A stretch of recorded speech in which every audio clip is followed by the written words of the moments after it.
ओम शांति। बाबा good morning.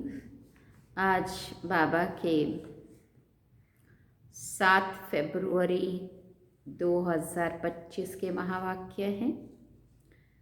बाबा ने सार में कहा, मीठे बच्चे, तुम्हें चलते फिरते याद में रहने का अभ्यास करना है।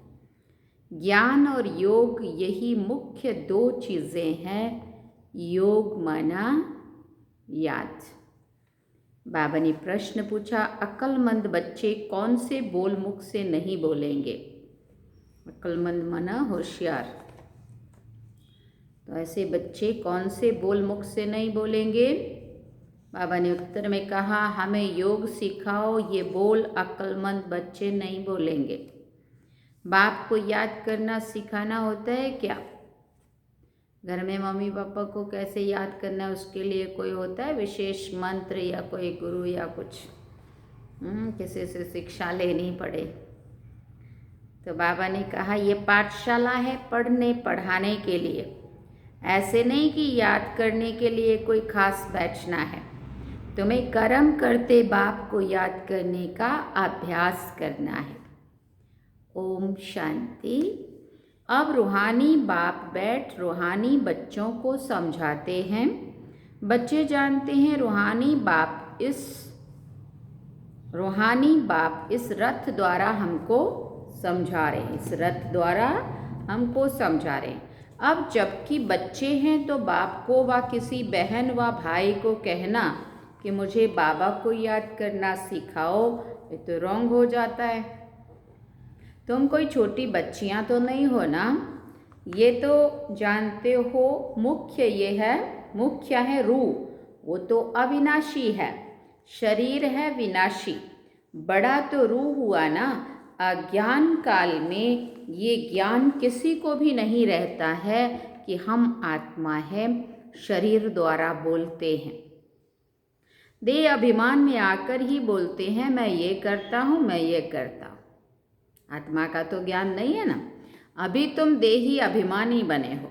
जानते हो आत्मा कहती है, मैं इस शरीर द्वारा बोलती हूँ, कर्म करती हूँ। आत्मा मेल है। बाप समझाते हैं, ये बोल बहुत करके सुने जाते हैं। कहते हैं हमें योग में बिठाओ। सामने एक बैठते हैं इस ख्यालात से कि हम बाबा की याद में बैठें, ये भी बैठें। अब पाठशाला कोई इसके लिए नहीं है। पाठशाला तो पढ़ाई के लिए है। बाकी ऐसे नहीं कि यहाँ बैठ करके सिर्फ तुम्हें याद करना है। बाप ने तो समझाया है, चलते फिरते उठते बैठते बाप को याद करो। इसके लिए खास बैठने की भी दरकार नहीं है। जैसे कोई कहते हैं राम राम कहो, क्या बिगर राम कहे याद नहीं कर सकते हैं? याद तो चलते फिरते कर सकते हैं। तुमको तो कर्म करते बाप को याद करना है। आशिक माशुक कोई खास बैठ करके 1-2 को याद नहीं करते हैं। काम काज धंधा याद करना है। आशिक माशुक कोई खास बैठ करके 1-2 को याद नहीं करते हैं। काम करते रहते हैं और उन्हों की याद आती है, अपने आप आती रहती है। काम काज धंधा आदि सब करना है। सब कुछ करते अपने माशूक को याद करते रहो। ऐसे नहीं कि उनको याद करने के लिए खास कहाँ जाकर बैठना है। तुम बच्चे गीत व कविताएं आदि सुनाते हो तो बाबा कह देते हैं ये तो भक्ति मार्ग के हैं। कहते भी हैं शांति देवा, सो तो परमात्मा को ही याद करते हैं, ना कि श्री कृष्ण को। ड्रामानुसार आत्मा अशांत हो पड़ी है तो बाप को पुकारती है, क्योंकि शांति सुख ज्ञान का सागर वो है। ज्ञान और योग मुख्य 2 चीज़ें हैं। योग माना याद, उन्हों का हठ योग बिल्कुल ही अलग है। तुम्हारा है राजयोग। बाप को सिर्फ याद करना है।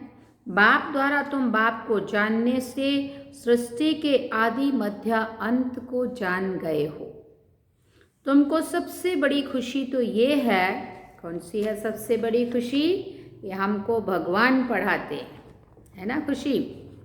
उनको भगवान पढ़ाते हैं। भगवान का भी पहले पहले पूरा परिचय होना चाहिए। ऐसे तो कभी नहीं जाना कि जैसे आत्मा स्टार है वैसे भगवान भी स्टार है।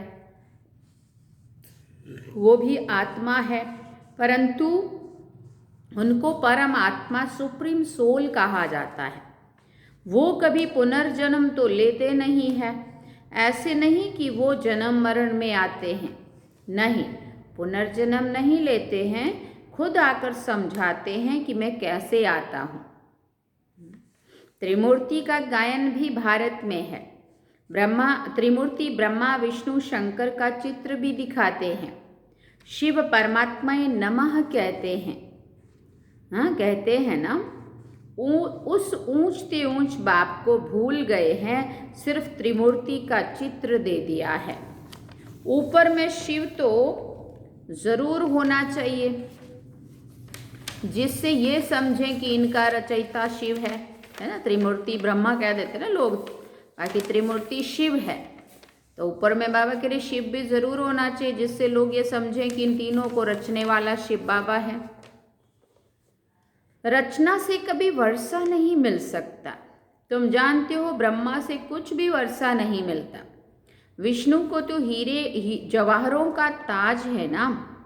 शिव बाबा द्वारा फिर पैनी से पाउंड बन रहे हैं, एकदम कौड़ी से हीरे जैसा बन रहे हैं। शिव का चित्र ना होने से सारा खंडन हो जाता है। ऊंचते ऊंच है परम पिता परमात्मा, उनकी ये रचना है। अभी तुम बच्चों को बाप से स्वर्ग का वर्षा मिलता है 21 जन्मों के लिए। वहाँ भले वहाँ फिर भी समझते हैं लौकिक बाप से वर्षा मिला है। वहाँ ये पता नहीं है कि ये बेहद के बाप से पाई हुई प्रारब्ध है। ये तुमको अभी पता है। अभी की कमाई वहाँ 21 जन्म चलती है। वहाँ ये मालूम नहीं रहता है, इस ज्ञान का बिल्कुल पता नहीं रहता है।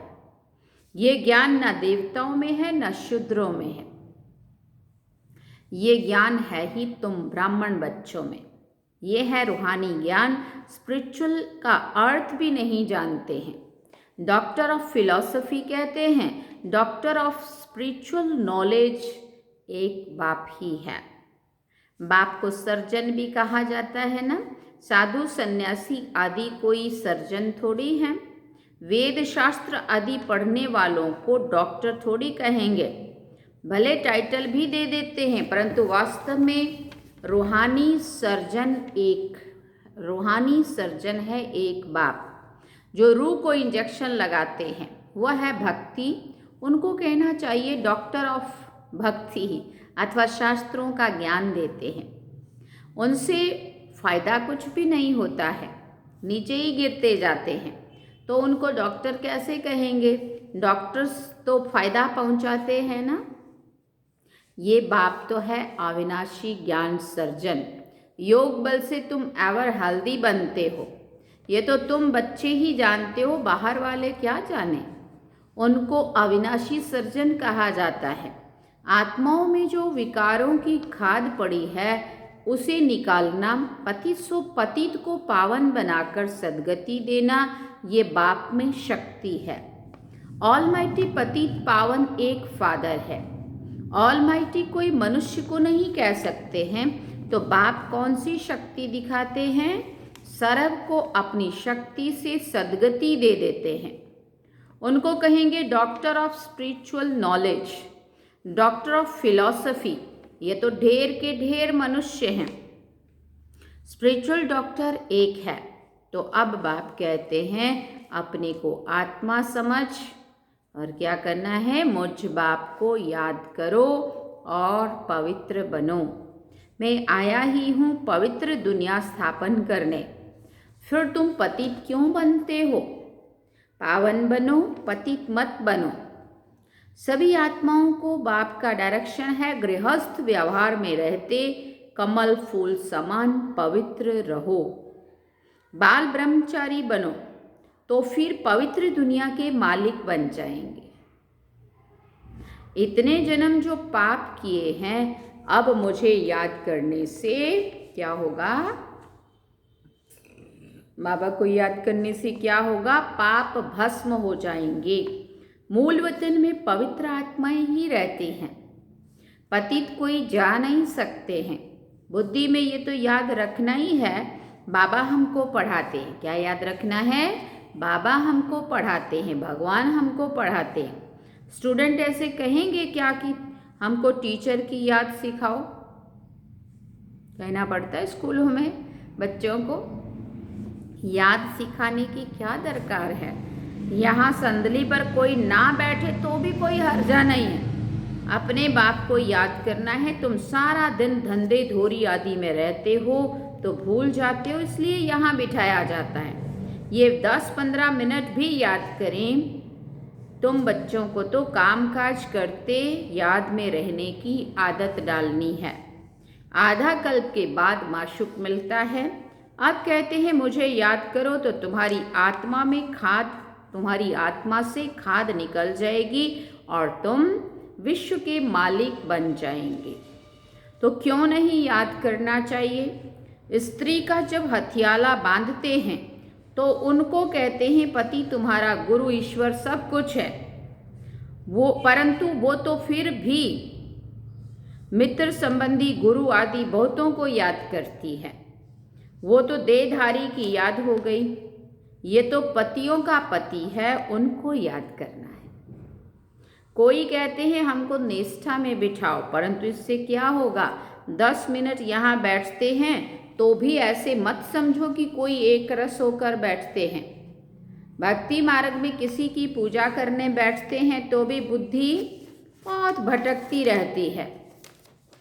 और फिर बाबा ने कहा नौधा भक्ति करने वालों को भी यही तात लगी रहती है कि हमको साक्षात्कार हो, इसलिए वो ऐसे कर रहे होते हैं भक्ति। वो आश लगाकर बैठे रहते हैं मेरा इष्ट या देव या देवी मुझे दर्शन देंगे। एक की लगन में लवलीन हो जाते हैं तब साक्षात्कार होता है। उनको कहा जाता है नौधा भक्त।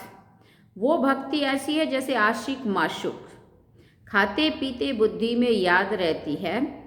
उनमें विकार की बात नहीं होती है, शरीर पर प्यार हो जाता है। एक दो को देखने बिगर रह नहीं सकते हैं। अब तुम बच्चों को बाप ने समझाया है मुझे याद करने से तुम्हारे विकर्म विनाश होंगे। कैसे तुमने 84 जन्म लिए हैं, बीज को याद करने से सारा झाड़ याद आ जाता है। ये वैरायटी धर्मों का झाड़ है ना, यह सिर्फ तुम्हारी बुद्धि में ही है कि भारत गोल्डन एज था, अब आयरन एज में है। ये अंग्रेजी अक्षर अच्छे हैं, गोल्डन एज भारत और आयरन एज, इनका अर्थ भी अच्छा निकलता है। आत्मा सच्चा सोना होती है तो उसमें खाद पड़ती है, अभी बिल्कुल झूठी हो गई है। इनको कहा जाता है आयरन एज्ड। आत्माएं आयरन एज होने से जेवर भी फिर ऐसा ही हो गया है। अभी बाप कहते हैं मैं पतित पावन हूँ, माँ में कम याद करो। तुम मुझे बुलाते हो कि हे पतित पावन आओ। मैं कल्प कल्प आकर तुमको ये युक्ति बताता हूँ। मन मना भाव मध्याजी भाव अर्थात स्वर्ग के मालिक बनो। कोई कहते हैं हमको योग में बहुत मज़ा आता है, ज्ञान में इतना मज़ा नहीं आता है, बस योग करके ये भागेंगे। योगी अच्छा लगता है, कहते हैं हमको तो शांति चाहिए। अच्छा, बाप को तो कहाँ भी बैठ के याद करो, याद करते करते तुम शांति धाम में चले जाएंगे। इसमें योग सिखाने की बात ही नहीं है, बाप को याद करना है। ऐसे बहुत हैं जो सेंटर्स पर जाकर आधा पौना घंटा बैठते हैं, कहते हैं हमको निष्ठा कराओ, या तो कहेंगे बाबा ने प्रोग्राम दिया है निष्ठा का। यहाँ बाबा कहते चलते फिरते याद में रहो, ना से तो बैठना अच्छा है। बाबा मना नहीं करते हैं, भले सारी रात बैठो, परंतु ऐसी आदत थोड़ी डालनी है कि बस रात को ही याद करना है। तो कभी भी जब भी टाइम मिले तो बैठ सकते हैं ना। आदत ये डालनी है कि कामकाज करते याद करना है, इसमें बड़ी मेहनत है। कर्म योगी बनने में बहुत में बैठेंगे तो अटेंशन दे के बैठ ही गए, समझो याद करेंगे ही करेंगे, लेकिन चलते फिरते भी बाबा की याद रहे। बाबा ने कहा इसमें बड़ी मेहनत है, बुद्धि घड़ी घड़ी और तरफ भाग जाती है। भक्ति मार्ग में भी बुद्धि भाग जाती है, फिर अपने को चुटकी काटते हैं। सच्चे भक्त जो होते हैं ना, उनकी बात करते हैं। तो यहाँ भी अपने साथ ऐसी ऐसी बातें करनी चाहिए। बाबा को क्यों याद नहीं किया? याद नहीं करेंगे तो विश्व के मालिक कैसे बनेंगे? आशिक माशुक तो नाम रूप में फंसे रहते हैं, यहाँ तो तुम अपने को आत्मा समझ बाप को याद करते हो। हम आत्मा इस शरीर से अलग हैं। शरीर में आने से कर्म करना होता है। बहुत ऐसे भी हैं जो कहते हैं हम दीदार करें। हाँ, अब दीदार क्या करेंगे? वो तो बिंदी है ना। अच्छा, कोई कहते हैं श्री कृष्ण का दीदार करें। श्री कृष्ण का तो चित्र है, चित्र भी है ना। जो जड़ है सो फिर चैतन्य में देखेंगे। इससे फायदा क्या हुआ? साक्षात्कार से थोड़ी फायदा होगा। तुम बाप को याद करो तो आत्मा पवित्र हो। नारायण का साक्षात्कार होने से नारायण थोड़ी बन जाएंगे। पुरुषार्थ तो करना पड़ेगा ना। भले साक्षात्कार हुआ, बहुत खुशी होगी, परंतु वो बनने के लिए पुरुषार्थ तो करना पड़ेगा ना।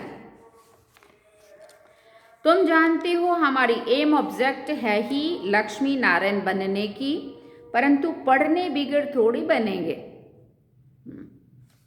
पढ़कर होशियार बनो, प्रजा भी बनाओ, तब लक्ष्मी नारायण बनेंगे। मेहनत है ना। पास भी तो ऑनर होना चाहिए, जो धर्मराज की सजा ना मिले। ये मुरब्बी बच्चा भी साथ है, ये भी कहते हैं तुम तीखे जा सकते हो। बाबा के ऊपर तो कितना बोझा है, सारा दिन कितने ख्यालात करने पड़ते हैं। हम इतना याद नहीं कर सकते। भोजन पर थोड़ी देर याद रहती है, फिर भूल जाते हैं। समझता हूँ बाबा और हम दोनों सैर करते हैं, सैर करते करते बाबा को भूल जाता हूँ। अपना अनुभव सुना रहे हैं ब्रह्मा बाबा। खिसकनी वस्तु है ना, हाँ, याद खिसकनी वस्तु है, फट से खिसक जाती है। घड़ी घड़ी याद खिसक जाती है। इसमें बहुत मेहनत है। याद से ही आत्मा पवित्र होनी है। बहुतों को पढ़ाएंगे तो ऊंच पद पाएंगे। जो अच्छा समझते हैं वो अच्छा पद पाएंगे। प्रदर्शनी में कितनी प्रजा बनती है। अब देखो प्रयागराज में हमारा जो मेला लगा हुआ है, कितनी लाखों दुनिया एक एक दिन में आ रही है। कितनी प्रदर्शनी में कितनी प्रजा बनती है। तुम एक एक लाखों की सेवा करेंगे। देखो लाखों की सेवा हो रही है। और फिर अपनी भी अवस्था ऐसी चाहिए। कर्मातीत अवस्था हो जाएगी, फिर शरीर नहीं रहेगा। आगे चलकर तुम समझेंगे अब लड़ाई जोड़ हो जाएगी, फिर ढेर तुम्हारे पास आते रहेंगे, महिमा बढ़ती जाएगी। अंत में सन्यासी भी आएंगे। देखो तब कहा था बाबा ने, और अभी सन्यासी भी आ रहे हैं। बाप को याद करने लग पड़ेंगे। उनका पार्ट ही मुक्ति धाम में जाने का है। नॉलेज तो लेंगे नहीं, तुम्हारा मैसेज सभी आत्माओं तक पहुंचना है। अखबारों द्वारा भी बहुत सुनेंगे। कितने गांव हैं, सबको पैगाम देना है। मैसेंजर पैगंबर तुम ही हो। पतित से पावन बनाने वाला और कोई है ही नहीं सिवाय बाप के। ऐसे नहीं कि धर्म स्थापक किसको पावन बनाते हैं। उनका धर्म तो वृद्धि को पाना है, वो वापस जाने का रास्ता कैसे बताएंगे। सर्व का सद्गति दाता एक है। तुम बच्चों को अब पवित्र जरूर बनना है। बहुत हैं जो पवित्र नहीं रहते हैं। काम महाशत्रु है ना। अच्छे अच्छे बच्चे भी गिर पड़ते हैं। कुदृष्टि भी काम का ही अंश है। ये बड़ा शैतान है। बाप कहते हैं इस पर जीत पहनो तो जगत जीत बन जाएंगे। अच्छा, मीठे मीठे सिकिल दे बच्चों प्रति माता पिता बाप दादा का याद प्यार और गुड मॉर्निंग। रूहानी बाप की रूहानी बच्चों को नमस्ते। हम रूहानी बच्चों की रूहानी माता पिता बाप दादा को दिल व जान सिकवा प्रेम से याद प्यार गुड मॉर्निंग नमस्ते थैंक यू बाबा शुक्रिया बाबा। अवधारणा के लिए मुख्य सार है। पहला पॉइंट, काम काज करते याद में रहने की आदत डालनी है। बाप के साथ जाने व पावन दुनिया का मालिक बनने के लिए क्या करना पड़ेगा? पवित्र जरूर बनना है। दूसरी बात, ऊंच पद पाने के लिए बहुतों की सेवा करनी है, बहुतों को पढ़ाना है, मैसेंजर बन ये मैसेज सभी तक पहुंचाना है। वरदान में बाबा ने कहा, स्नेह की गोद में आंतरिक सुख व सर्व शक्तियों का अनुभव करने वाले यथार्थ पुरुषार्थी भव। स्नेह की गोद में आंतरिक सुख व सर्व शक्तियों का अनुभव करने वाले यथार्थ पुरुषार्थी भव। जो यथार्थ पुरुषार्थी हैं वो कभी मेहनत व थकावट का अनुभव नहीं करते, सदा मोहब्बत में मस्त रहते हैं। वो संकल्प से भी सरेंडर होने के कारण अनुभव करते हैं कि हमें बाप दादा चला रहे हैं। मेहनत के पांव से नहीं लेकिन स्नेह की गोदी में चल रहे हैं। स्नेह की गोद में सर्व प्राप्तियों की अनुभूति होने के कारण वो चलते नहीं हैं लेकिन सदा खुशी में, आंतरिक सुख में, सर्व शक्तियों के अनुभव में उड़ते रहते हैं। स्लोगन में बाबा ने कहा, निश्चय रूपी फाउंडेशन पक्का है तो श्रेष्ठ जीवन का अनुभव स्वतः ही होता है। निश्चय रूपी फाउंडेशन पक्का है तो श्रेष्ठ जीवन का अनुभव स्वतः ही होता है। अव्यक्त इशारे में बाबा ने कहा, एकांत प्रिय बनो, एकता और एकाग्रता को अपनाओ। अनेकता में एकता तो प्रैक्टिकल में अनेक देश, अनेक भाषाएं, अनेक रूप रंग, लेकिन अनेकता में भी सबके दिल में एकता है ना, क्योंकि दिल में एक बाप है। एक श्रीमत पर चलने वाले हो, अनेक भाषाओं में होते हुए भी मन का गीत, मन की भाषा एक है। अच्छा, ओम शांति। सार में बाबा ने कहा, मीठे बच्चे तुम्हें चलते फिरते याद में रहने का अभ्यास करना है। ज्ञान और योग यही मुख्य दो चीज़ें हैं। योग माना क्या? योग माना याद। तो ये है आज के बाबा के महावाक्य जो हम सभी ने सुने। अब हम चलते हैं बाबा की याद में। चलिए।